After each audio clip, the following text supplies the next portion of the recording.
The Department of African American and African Studies centers the African diaspora, people who have migrated from the continent of Africa, either voluntarily or involuntarily. It speaks to, it speaks from, it identifies, it defines, it analyzes, it interrogates all of those journeys and experiences through the historical, cultural lens. And it uses those lenses to also capture what's happening in current events and what's taking place around us. You can learn different languages, you can learn African languages, you can learn African music, you can take an African film studies course, or you can dig deep into the civil rights movement and, Black Power movements or movements of the 60s and 70s. You can discuss the Black Lives Matter movement as it relates to us in our, generation.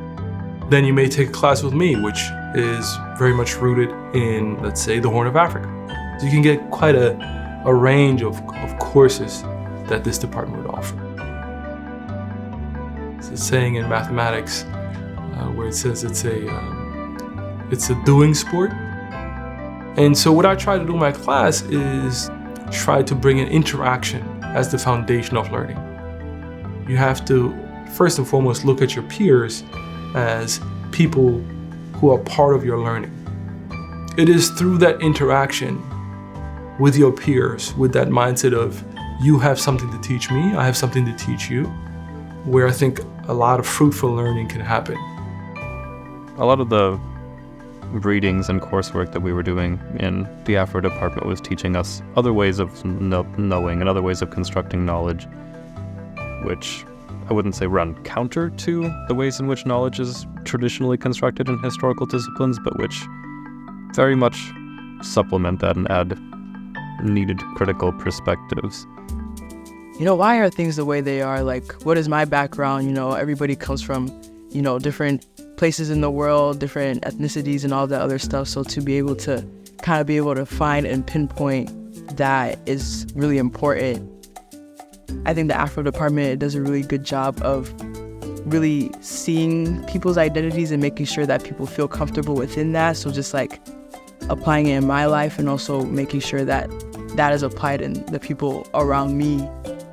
The ability to think critically about preparing, to be actively engaged in the community and the society, and understanding that that's not something that starts when you graduate. That's not something that starts once you leave, but it is a thing that you build and incorporate into your daily life, into your daily practice as a scholar.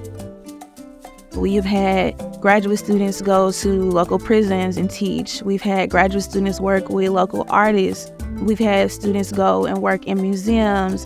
And so I think that specifically here, the Twin Cities provides a large base for just engaging across communities, spaces within the community that you can go and get involved. And there's so much here.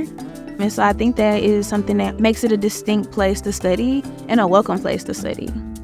I think the department as a whole looks to foster students who are passionate about the discipline and are passionate about making change in whatever space they occupy and creating, resources and safe spaces for people to engage with one another in. And that's one of the things that I really appreciate about the department, is that I always felt supported. As a student and even now as an alum, I still feel supported by them.